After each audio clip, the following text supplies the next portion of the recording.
Call this meeting of the Pittsburg City Commission to order. Will you join us in Pledge of Allegiance, please? I pledge allegiance to the flag of the United States of America and to the republic for which it stands, one nation, under God, indivisible, with liberty and justice for all.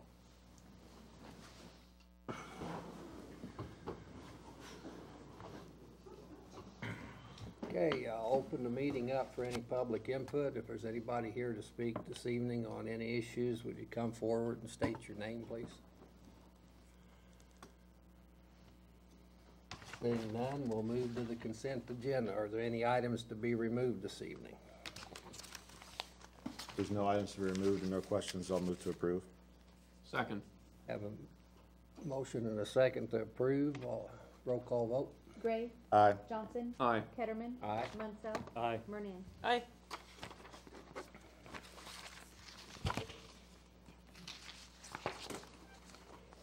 Okay, public hearing. Adoption of revised neighborhood revitalization plan. The city of Pittsburgh advertised for a public hearing to be held on November 22nd, 2016 at the commission meeting commencing at 5:30 p.m. in the city commission room located in the Law Enforcement Center at 201 North Pine for the purpose of considering the adoption of a revised neighborhood revitalization plan. Go ahead and open the public hearing. Is there anybody here to?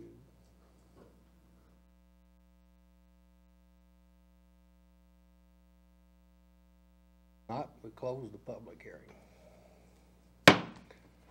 Okay.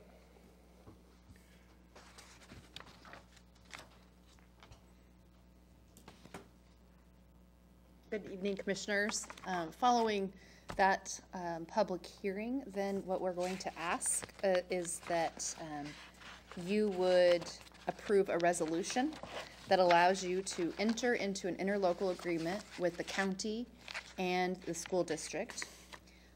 Following that resolution and entering into that agreement, then we would ask that you pass the ordinance that's before you that accepts the 2016 plan as we proposed. And just as a brief reminder, what's changed since the 2008 version of this neighborhood revitalization plan is that we have aligned the area, the map of the area that qualifies with national best practices. We use data indicators with vacancy rates, absentee owner rates, code violations, etc., so that we can see a condensed area and therefore a more concentrated revitalization. We also aligned the revitalization area with city planning efforts that are and already scheduled improvements. So connecting the corridor between downtown and the university being a prime concern. We eliminated a $25 application fee, and we also made it such that a property owner would apply for this program first before they had to get a building permit. In the past, it was backwards. We also included a $9 million and above category for total investment, allowing a rebate to cover 20 years if an owner has invested over $9 million. We also included two qualifiers for the owners themselves. One, they have to be current on all county property taxes, and they can't have more than 2 code violations in the preceding 12 months. So those were the major changes. The county commission on the 18th of November, they approved the resolution to enter into the interlocal agreement. And on the 14th of November, the USD 250 Board of Education also approved a resolution to enter into the interlocal agreement. If you have any other questions, I'd be happy to answer them for you. Otherwise, you have the resolution and the ordinance before you. I'm just curious, why did we eliminate the application fee? So $25 would cover approximately an hour, maybe an hour and a half of staff time. And there's a lot more staff time involved in processing these applications and monitoring the program. So we felt like it was slightly punitive to ask for that $25 fee up front, knowing that we weren't going to really, that money wasn't going to recoup our expenses. And then also, it seemed rather trivial. Had we had anybody complain about the application fee being an obstacle? I have heard of people who have applied, paid the $25 application fee, but weren't approved, and they didn't appreciate that. Gotcha. And you had good response from the county and the school district? Great response from the school district. The county had some concerns about shrinking the plan area, but in the end, of course, we addressed their concerns and tried to help them understand what the benefit from shrinking the area was, and they voted to adopt the resolution and enter into the agreement. Good question. If there's no other questions, I'll move to approve. Second. Been moved and seconded. All those in favor say aye. Aye. Opposed? Sign. Motion carries. Thank you. Becky. Thanks, Becky.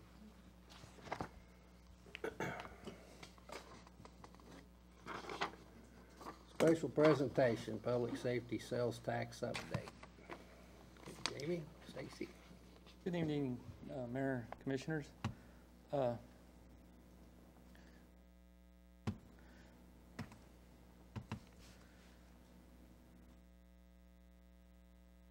It's been about a little over 2.5 years since we've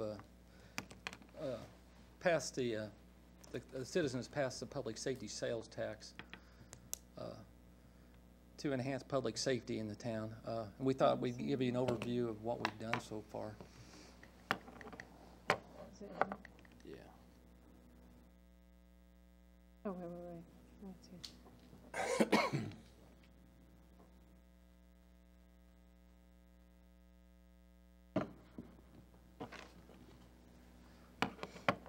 Hit the next slide already.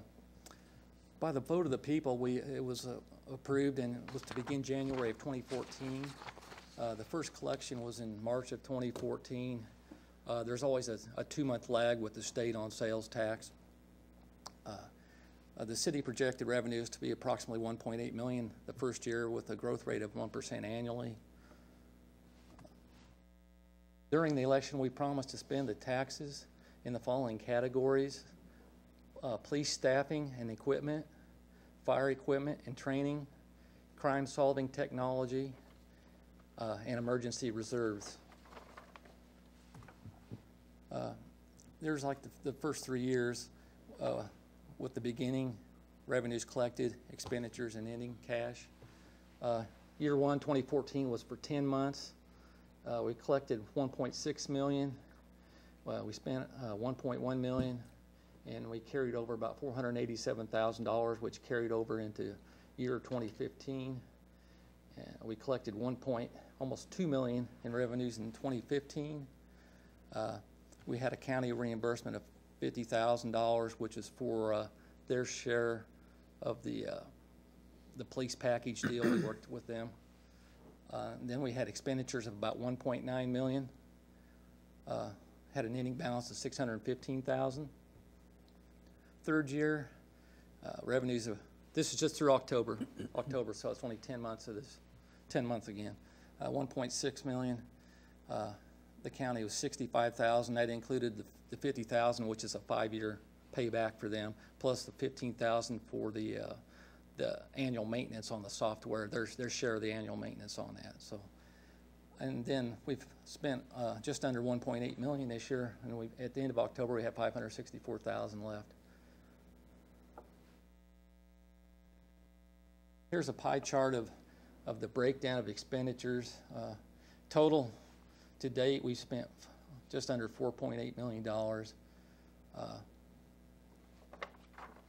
Police personnel is the largest category, with 36% of that. Software is 25%.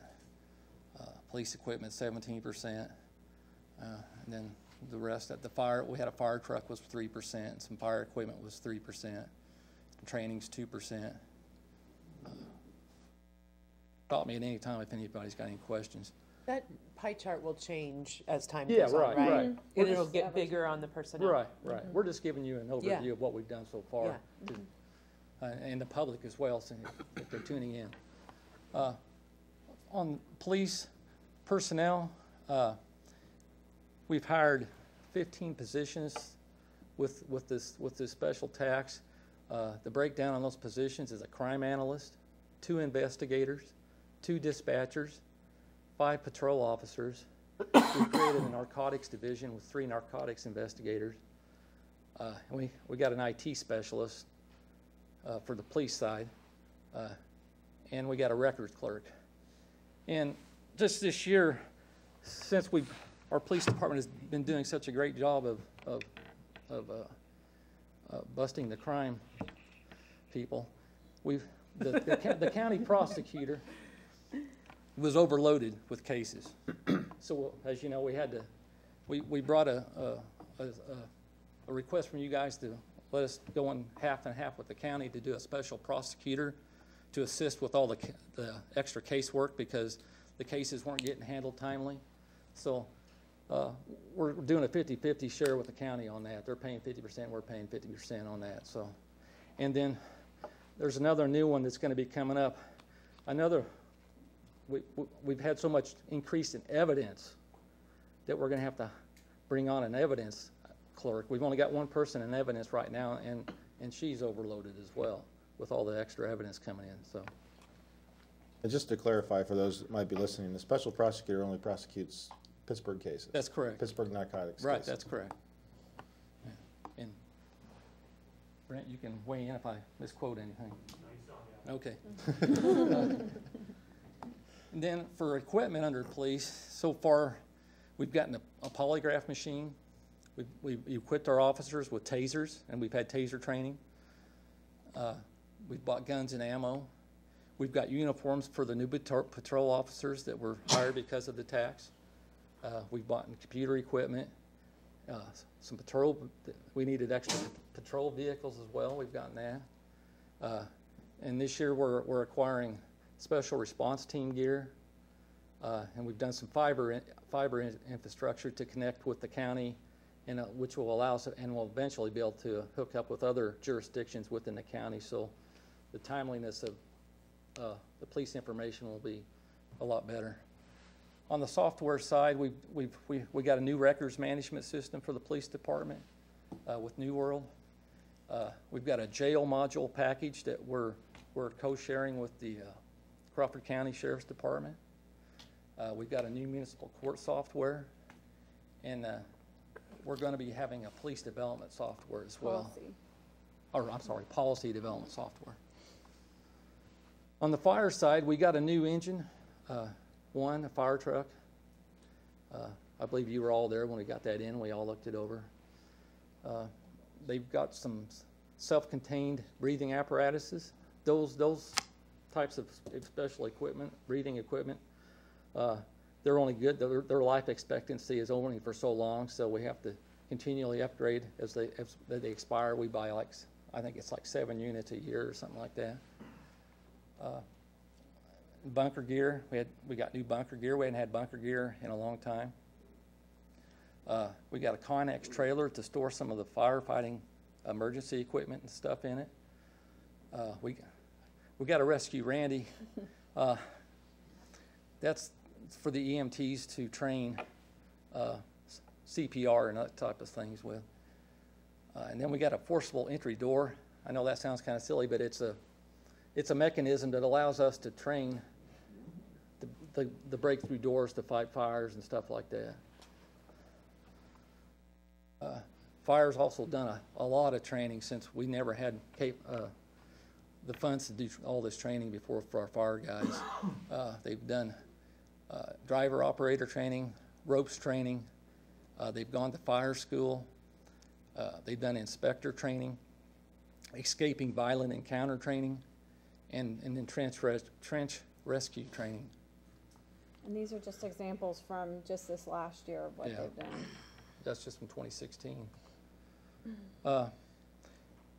We have a small committee of staff, police and fire, finance, IT, and the city manager and HR. We meet monthly, and we review the prior month's activities for the public safety sales tax, and we talk about what's needed, going forward, and we review it every month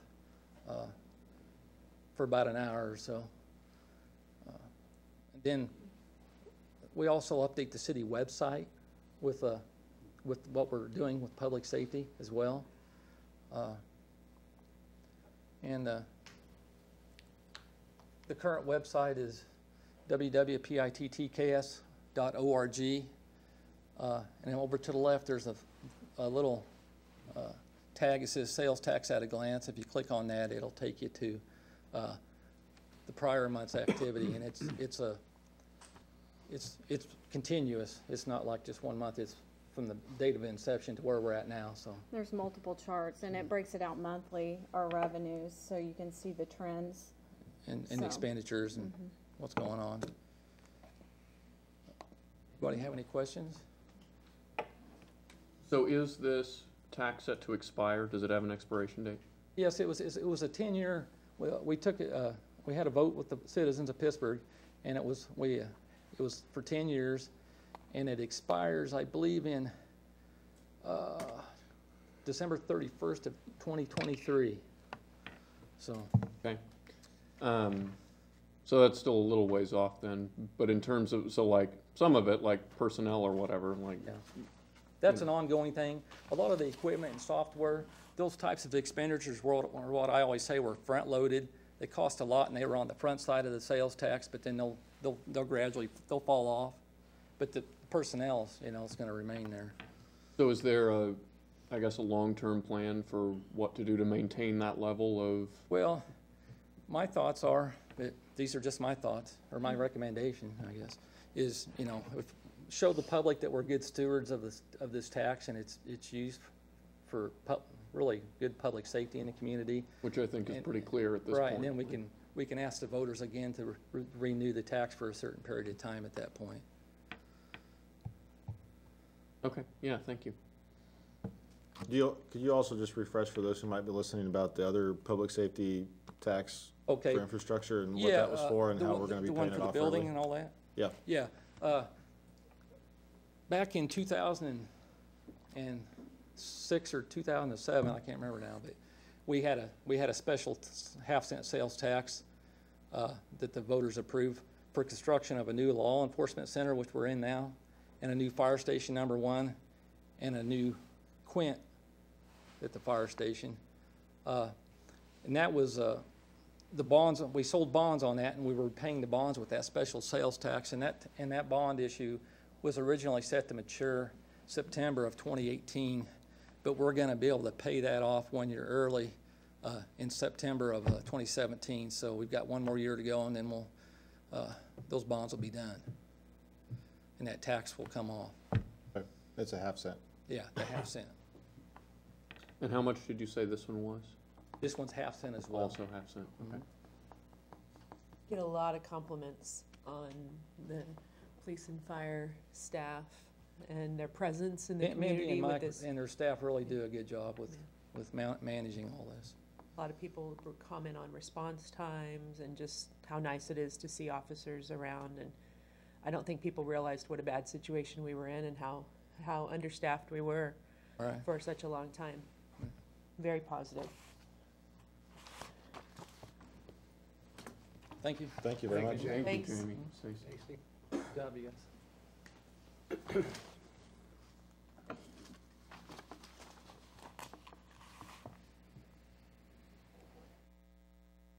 Consider the following. Revolving loan fund request, 210 East 4th Street. The Economic Development Advisory Committee is recommending approval of a request submitted by Larry and Suki Fields to use funds from the revolving loan fund to cover 10% of the renovation cost of the former Frisco Freight Depot located at 210 East 4th Street, with the city's portion not to exceed $20,000.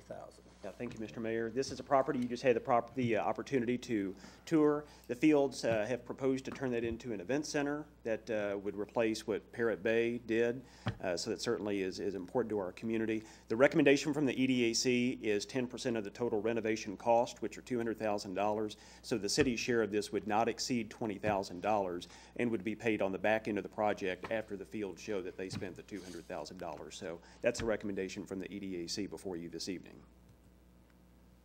And that is not a forgivable loan. That's not forgivable loan. No, that's just an infrastructure injection into it. And really, more than anything else, just a way to show appreciation for taking on a building that's been vacant since 1977 and such a big part of Pittsburgh's history, and to turn it into something that our community is losing in terms of Parrot Bay, and to get that building back in use. And something the EDAC wants to do more of with dilapidated buildings, to work with property owners that are willing to take that challenge on. And as I've heard Jay Byers say before, anytime you can spend $1 and get someone else to put in $9, that's pretty good return on the city's money. So that's And do the work. and do the work even better. So that Absolutely. hopefully you'll see more projects like this come to you from the EDAC in the future. No questions, I'd move to approve. I'll second. It's been moved and second approval. All those in favor say aye. Aye. Opposed? Motion carries. Thank you.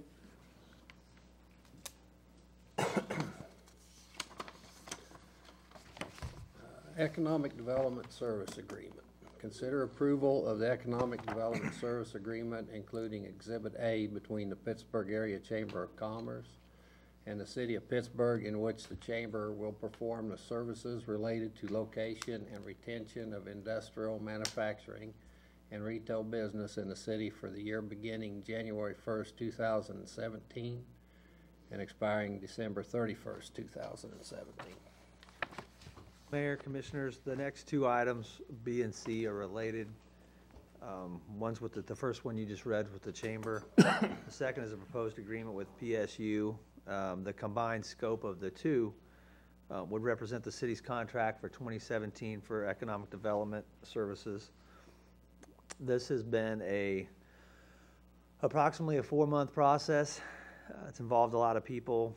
We originally reviewed where we were with the existing contract, and then we went to the Economic Development Advisory Committee, because they are actually the group that recommends to you how to spend the RLF funds, which are, of course, the source for both of these contracts that are before you today. We also talked to the Chamber President and included them into the conversation. We began with a couple of meetings where we looked at other models. We're always trying to tweak our economic development. As you know, it's very competitive out there. And we looked at other models in other cities. We looked at everything from individual employees to groups doing it. We kind of, the takeaway from that was everybody's kind of doing their own thing, whatever works for them, and a lot of the cities actually are changing from year to year between models, trying to find the best thing because it's so competitive.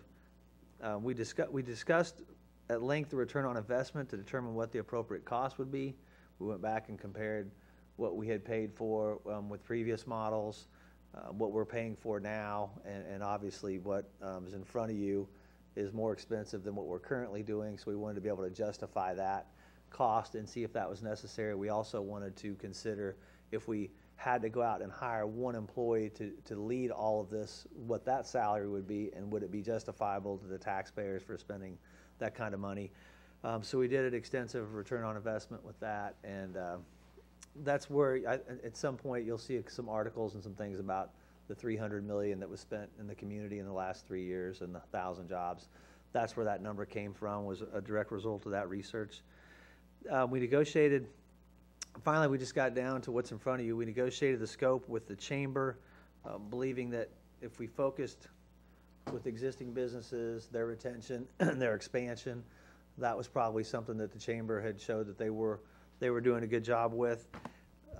The next question was, selfishly, I've always wanted to engage the alumni. I've been to a few of the events where the alumni come, and you can see just how far-reaching they are, and that they're all, there's a lot of successful people that have their own businesses, and to me, I'm like, wow, if we could get some of those businesses here, that'd be great. We already have a relationship with the CIBD, which is Pitt State Center for Innovation and Business Development. They have several different pieces to their work team over there. One of them is the Department of Commerce. The other one's the Small Business Administration, as well as Sean and his folks that work directly for him at the university doing those services. So we looked at what they could do. What's before you today is a $45,000 chamber contract for the scope of services related to existing businesses, business retention, as well as that's coupled with a $50,000 agreement with Pitt State for the CIBD to do a whole host of things. A lot of those weren't in the current year's contract, but they do involve significant work with entrepreneurs and development of entrepreneurs. It's time to quit talking about, hey, we're an entrepreneurial community and we always have been. It's time to develop the next generation of entrepreneurs. These are action items in this contract to do that. There's also serious engagements with alumni, whether it's here or abroad, and then there's also what I think is maybe the most critical is the engagement with the students and finding a way with CTEC to make sure that our workforce is skilled and has the training. So there's a ton of stuff in there, as you know. Hopefully you've all had it long enough to look at. We've had a lot of conversations. I appreciate the opportunity for everybody to be here that's a player in this. This represents a new time for the city, a new concept. It's always good to have a meeting, I think, that has this much impact, kind of like when we had Mr.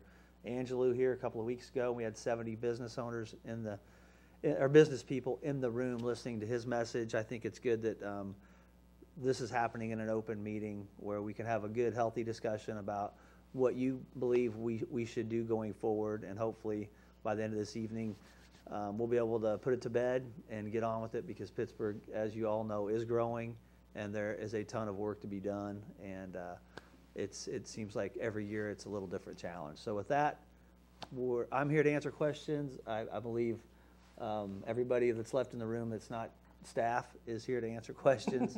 So if you have any questions tonight, we'd be happy to get you the answers, and appreciate your patience as I've probably given you more contracts and things to look at than you think you signed up for this year. But I think it's generally in a good place, and we're here to help you make a good decision tonight. So thanks for your time.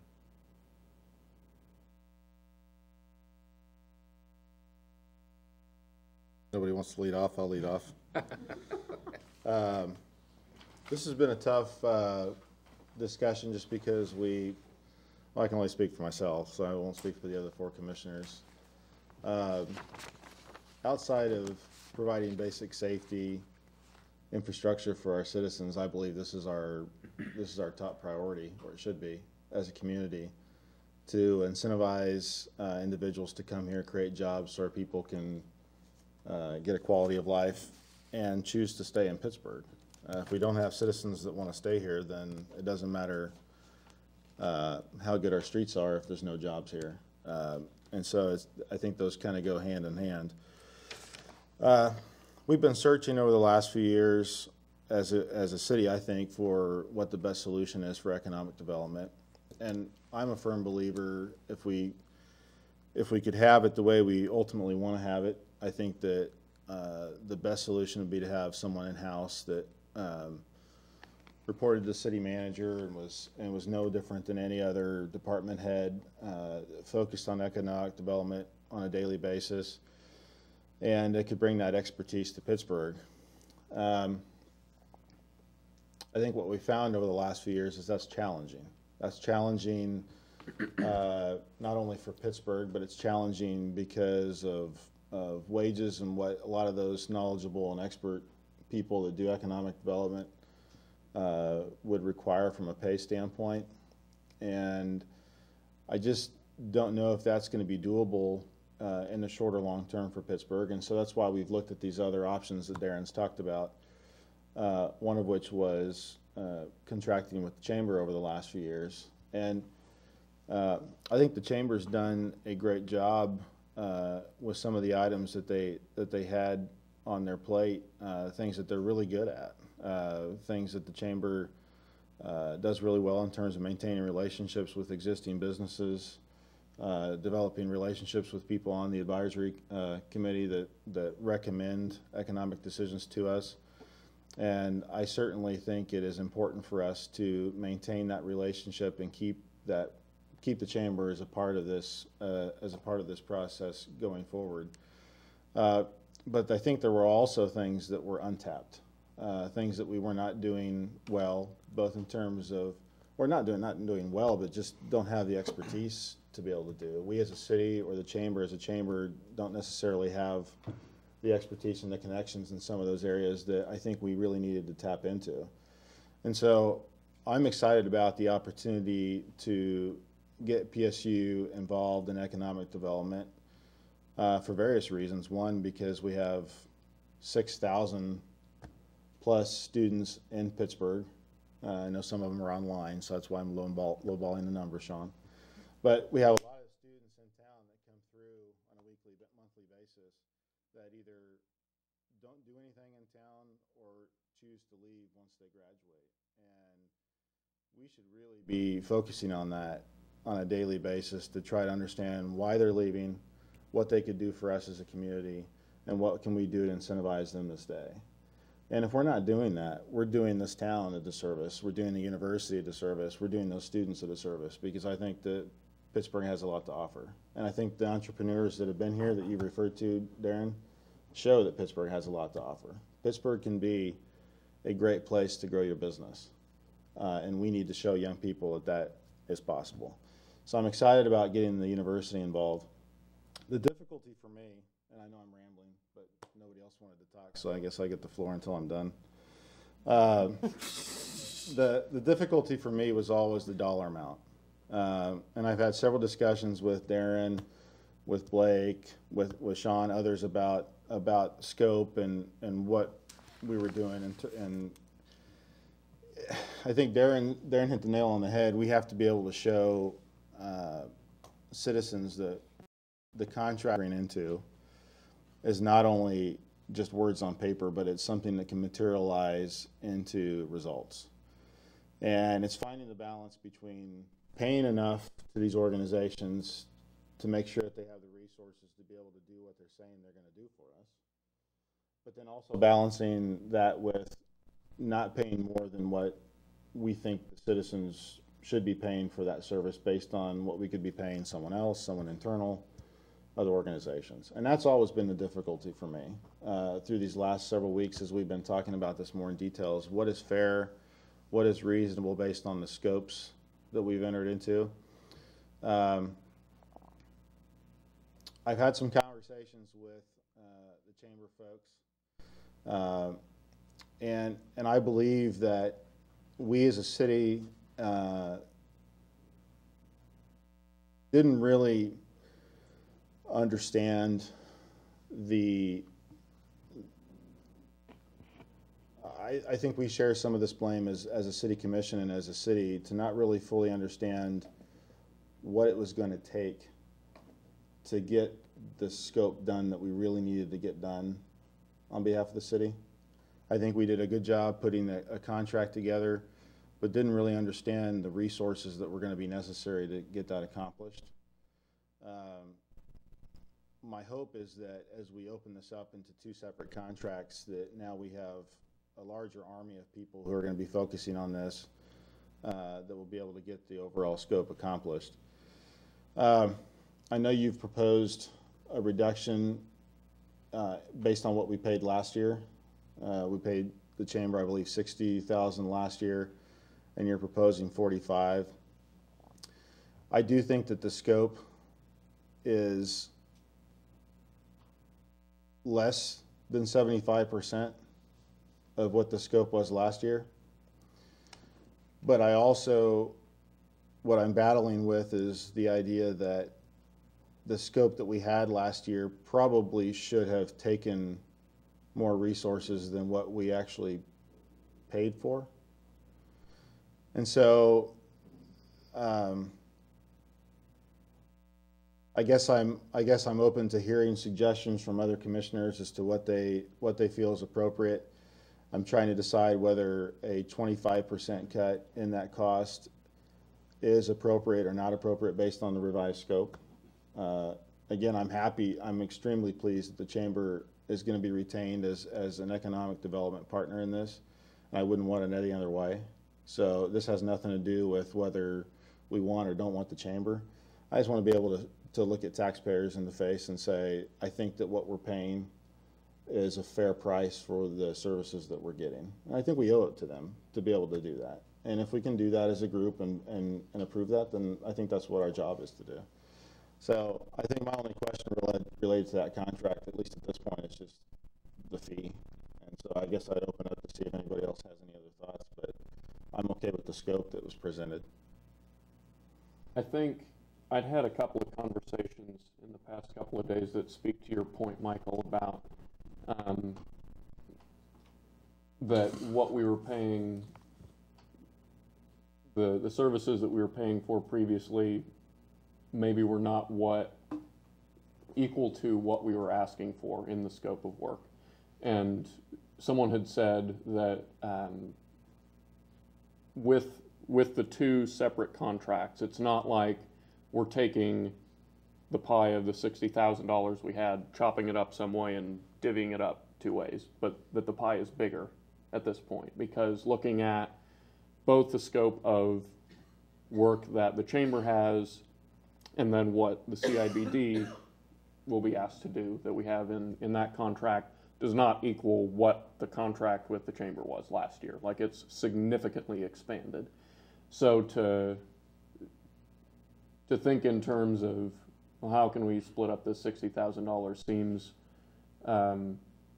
inappropriate for the situation that we're facing, because, I mean, kind of like you were saying, that it's not so much a 75% cut for the chamber anyway, of what we were paying them, but like of the expectations and that kind of thing, that it doesn't, I'm not sure how to phrase it exactly, but you kind of get what I'm saying. It's not the same pie. And so for me, considering that, and especially considering then the impact, like from the return on investment number that came with the 300 million or whatever, I can't remember who had said that. That's 300. So, it's only going up too, folks. I mean, Yeah. I mean, projects are. I've taken a few math classes. I'm willing to round up. I'm cool with that. But the return on investment, that it's significantly more than we're putting into it as a city, that the 60,000 up to now, and if we do what's recommended in the contracts that are set out in the agenda tonight, that had put it at 95, like, to me, it's still tremendously worth it. That, like, in terms of bang for your buck, we're getting a hell of a deal. Like, that it's going a long way in growing the community, in getting business development and economic development, which is the whole purpose of doing this stuff. That it goes a long way in doing that. And I mean, honestly, like even tonight touring the event center and the stuff that certainly the chamber has helped out with, that Blake specifically has helped out with, and securing those things and helping those things along, like, that goes a long way to making Pittsburgh where it is at this point, but more excitingly to me anyway, is like where it's heading, what it's gonna be here shortly, in a few years. So in my mind, upping the pie is not a big deal at all. I think it's absolutely worth it. Well, I'd just like to weigh in on both contracts. We spent $60,000 last year, looking to spend maybe $95,000 this year. I think both of them need to be negotiated.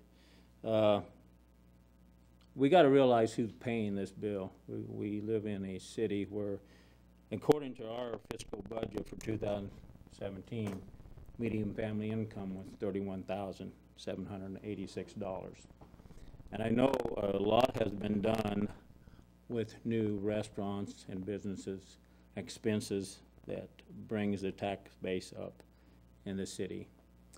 but the people that's paying for this, the wages hasn't went up. We want to look at what we're going to be like in the future. Boy, my main concern is having a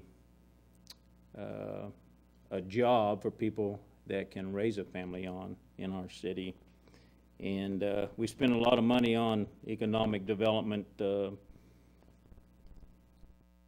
studies and reviews, and some of it I voted for, some of it didn't, but it passed. That's fine. That's stuff that has been used to create businesses and attract businesses.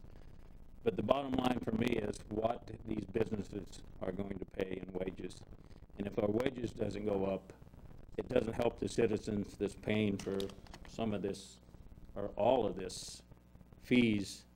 And when we talk about economic development, to me, it's all about what we can afford, our citizens can afford, and sometimes you might have to reduce expenses, lower taxes, and that would spur economic development, in my opinion. So hopefully, this 95,000 can be reduced down to something that I would feel comfortable in voting on. If it can't, I've talked to the chamber, and they know where I feel on it. I'm not against continuing with the chamber, but not at the price they want. And I don't know anything about the college. It's the first time I've seen any of you. I don't know what you have to offer, but I would like that you consider who's paying for this and what people out there is asking where this money is going, what kind of jobs we're going to get on our return. So hopefully we can reduce this down. If not, it'll pass. But unfortunately, I won't be able to vote for it. Okay, so I got a couple things. I'll make it short. I do agree we've probably been underpaying for what we were expecting. I think both of these contracts are clearly articulating the outcomes, easily measured. We'll know at the end of the term whether everybody's received what they wanted. Some of the things are simply not measurable during the current course of time. Do you know if an activity is directly related to an outcome such as increased jobs? Sometimes you do, sometimes you don't. It's just the nature of economic development. We heard a couple weeks ago that cities that are successful in economic development consider it a team sport. That phrase really resonated with me, and I believe that the mechanisms that we're using this year embrace that. We're not just doing the same old thing that we've always been doing for all these years. The other thing is, I totally agree that the pie is not the same. I understand that this money does come out of RLF. RLF is shared by everyone. It is a sales tax base, so it is spread wide. It's spread among those who don't live here, come here just to play, and that's a great way to share the love. We are simply changing the game, and I think it's hard for us to compare it to what we've done in the past. These two contracts are articulated in a way that it's built in. If we don't like what's happening in the first quarter, we address it in the second quarter. And I think that's a reasonable way to do business. I think when we look at our own accountability as the five of us, I'm more comfortable with that than saying, well, we're going to hire somebody and hope they do real well. First step, introduce them to everybody in town. And then it's April. So have they had that experience? So I think this is more of a sure thing for us as we invest people's money. So I am comfortable with both contracts. I'm last, huh? I think it's still the same pie myself. The pie may be a little bit bigger because of the new scopes with the university and stuff. There's a lot more measurables there for the university to deal with. It's always been a concern of mine, and nothing against the chamber or Blake here with the contract with the chamber. We've always had the contract with the chamber that required certain things for certain money. Now, we've taken away a large majority of that, but I don't see where the money that is going out now has equaled what we've taken away. I think when you take away 50 to 60% of what was in the former contract and reduce the contract that he has now, then to me, the money should reflect the same changes. I'm also thrilled that the university is on board. I think they bring something to the table that we probably couldn't go out on the open market and get anywhere. I think that would be a great addition to it. But that's the dollar amount that I'm struggling with also here. And I've battled with that. I battled with that same issue, John, in terms of the scope and the dollar amount, and that's specifically things that I've talked about with the chamber. And then what I battle with is if we would have paid someone to do what we were asking the chamber to do last year, we probably would have paid them more than $60,000. For example, if we were going to pay somebody, if we would have brought somebody in-house. And that's what I'm battling with over the last few days is I think we got to do the right thing for the citizens, and I think, Chuck, it is good to always remind ourselves that the citizens are paying this bill, but we're not paying this bill for anybody other than the citizens.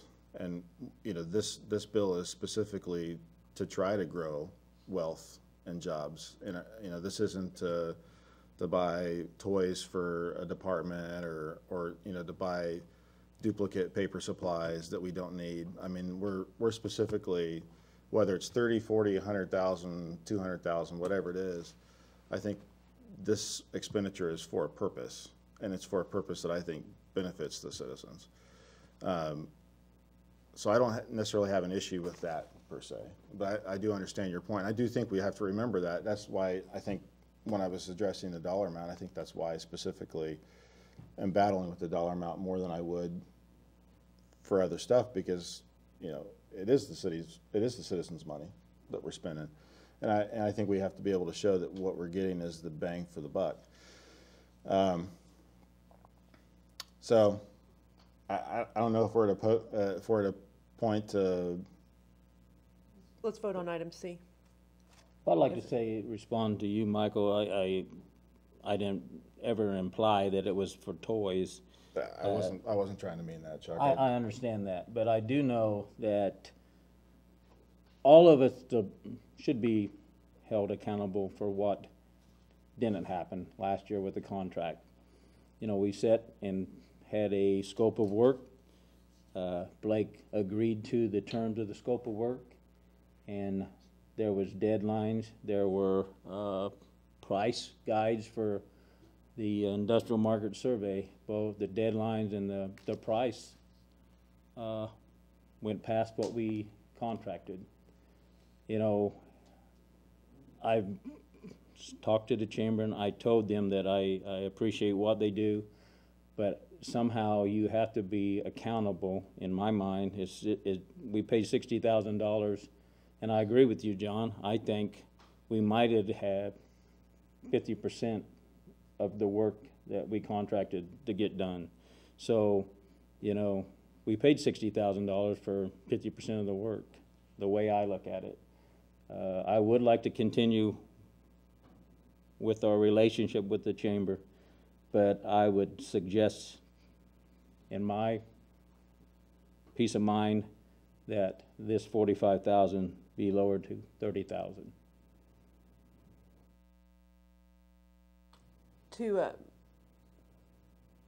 If there is any more discussion, I would move to approve item C, which is the one we're currently discussing, as presented. I'll second. No, he read B. You haven't read C, have you? No, I thought you did C. no, B's the only one. Sorry, I'm sorry, B, I'm off one, sorry. Thank you for correcting me. Item Yeah, B's the chamber. B is the chamber. Okay. I would make a motion to approve B as presented. And that's what I'm seconding. Been moved and seconded to approve item B. All those in favor say aye. Aye. Aye. Opposed? Aye. Aye. Okay. Item C.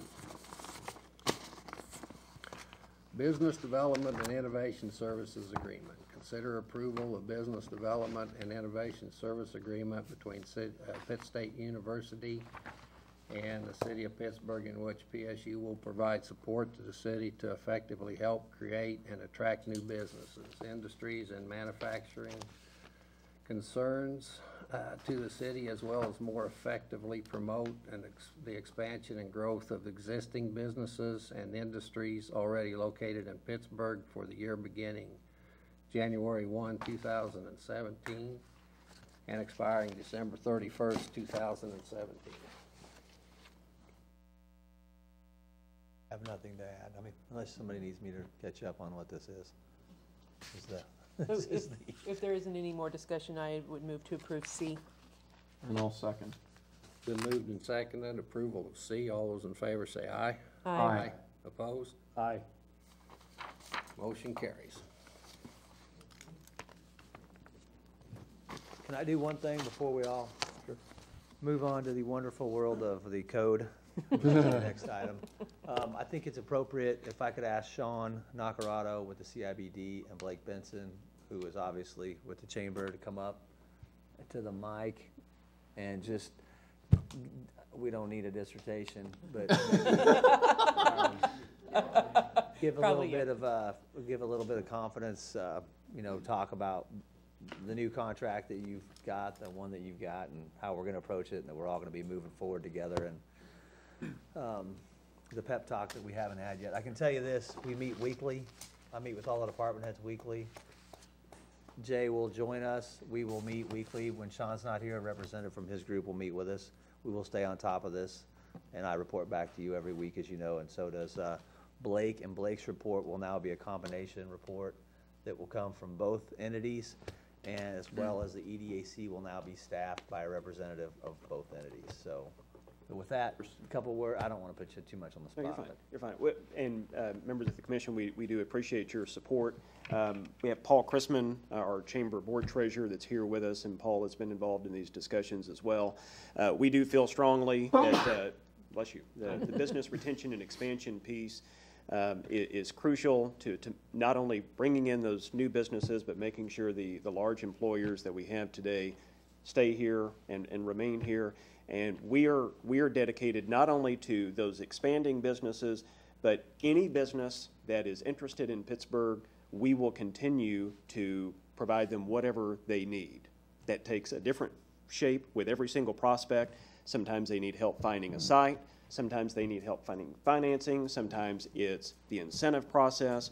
We will still do everything it takes, large business or small business, to increase our business base. And even though the scope of work says business retention and expansion, that includes any business, new or expanding, that needs help. I can tell you the chamber is committed to following the scope of work that you've laid out tonight to a T, and working with you over the next year to continue to expand our business base and our economic base. So thank you again for the vote of confidence, and we look forward to another year of working with you. Thanks, Blake. Thanks, Blake. Thanks, Blake. Mr. Mayor, Commissioners, thank you so much. I want to thank you on behalf of the team that I represent here tonight and on behalf of the university. I'm proud to get to work with these, 10 folks total, one's missing tonight, but these 10 folks who, this contract tonight isn't just with me. It's with our whole team, and we're basically the tip of the spear for the whole institution. And I want to say we're so pleased to finally, in some way, codify what we've always believed. The success of this place is going to be dependent upon our ability to leverage the university, the city, and the chamber. We've always talked about a three-legged stool, and with this contract, it really does what Commissioner Mernan's talking about with this notion of a team sport. It codifies that. I also want to acknowledge and thank Blake for the work that he does, the work that he's done. I'm telling you, the respect that he has among the business community, the existing business community here, is unsurpassed, and that's a very important thing, and I can't wait to work together to do what we're going to do in the future, because we're very much committed to it, and I can't wait to get started. And I was about to say I can't wait to meet weekly with Darren, but I may say, frankly, I almost do that now, I feel like. It's just not specifically on this, and probably I'll send Daryl Pulliam some too, so he's excited about that. But I do want to acknowledge this team. These is an incredible group of folks who are working every day. And Commissioner Mansell, believe me, the thing that makes me work every day is the fact that I want to grow this region to address those entrenched poverty issues. I want to help the working poor to get out of being poor. I want to help that, and that's what gets me out of bed every day. That's what makes me do what I do, is because I believe the answer to those challenges is economic growth and prosperity, and I want to be a part of helping that happen. So I want to thank you all for everything you do and for putting so much confidence in all of us and this team and taking a really innovative step, because I don't know of any other place, definitely in this state and probably not in this nation, that's doing exactly what we're going to do, and I'm proud of that. Thank you very much. Thanks, Sean. Thank you, Sean. That's all I had on that, Now Mayor. we're ready for the ordinance. Ordinance number G 1265. Consider ordinance number G 1265, amending section 62-41 and 62-101 of the Pittsburg City Code to provide that the members of the Planning Commission and the Board of Zoning Appeals shall be the same persons. Hi, Mayor, Commissioners. What you have before you, we've been asked by the Planning and Zoning Commission to look at how could we combine the duties of the two committees in some way, shape, or form. We have a number of members that serve on both committees, and since they both deal with zoning issues, many of them on the exact same project, it just made sense for us to look at trying to find a way that we could make that into one. And working with Henry, what we came up with was we'd still have the two separate boards, but the membership would be identical on each board. So we reduced the number of members from the Planning Commission from 9 down to 7, and bumped up from 5 to 7 the members on the Board of Zoning Appeals. And so that group can have the meetings, each board can have their meeting the same time, and just be able to be much more efficient with their workflow. Cameron, this is a silly question. Yes. I think it's silly. So if I were a person who wasn't happy with the answer I got from planning and zoning and I appealed it, wouldn't it be the same people? No. Okay. The Board of Zoning Appeals, they don't hear any of the appeals of a decision made by the Planning Commission.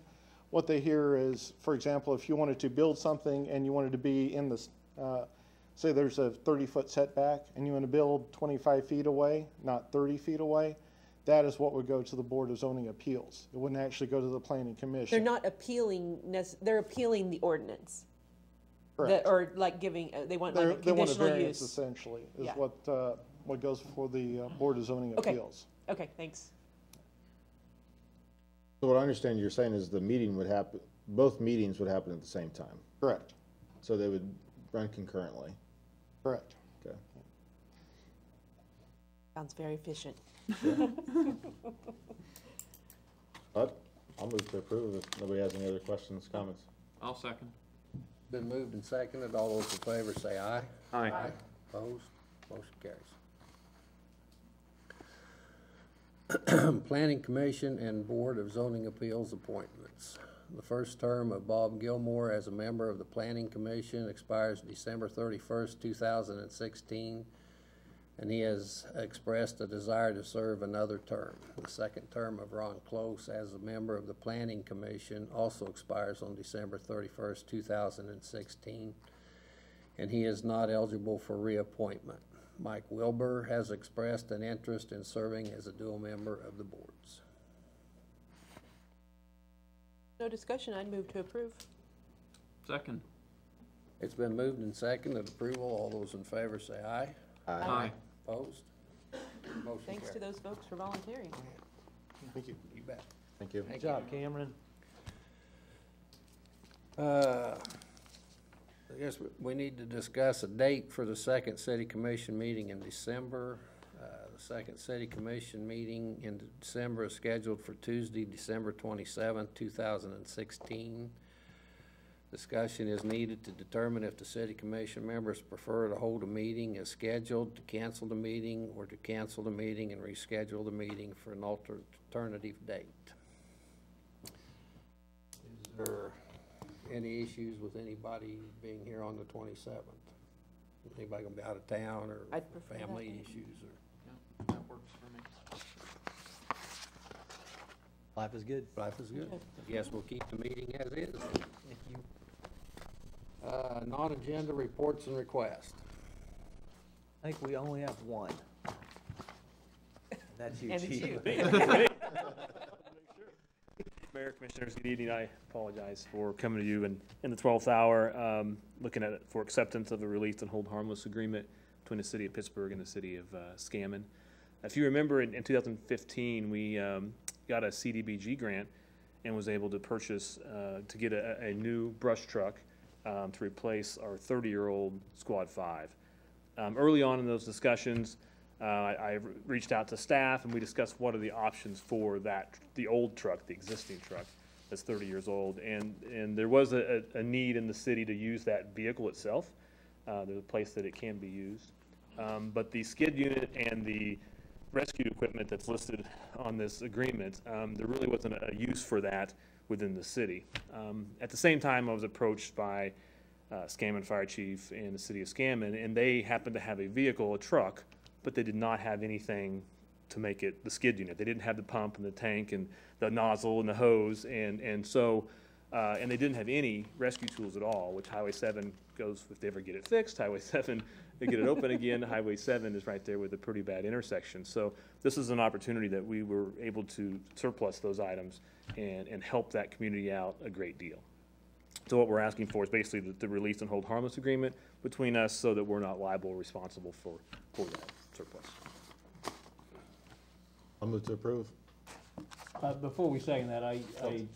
I'd appreciate, Mike, next time, that maybe you might come forward a little sooner than us reading in the paper. Right. And I agree with what you're doing, but it's nice to know in advance what might That happen. was, I apologize, that was certainly my oversight. We talked about it in the staff and everybody was in agreement, and then it was my oversight completely, Chuck. I agree 100%. Apologize. I'll second. Been moved and second to approve that. All those in favor say aye. Aye. Opposed? Motion. Thanks, Mike. Thanks, Mike. Anything else? That's all we have, Mayor. Have a motion to adjourn.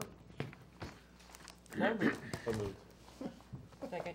Guess nobody wants to go home, huh? Been moved and seconded. All those in favor say aye. Aye. Aye. Opposed?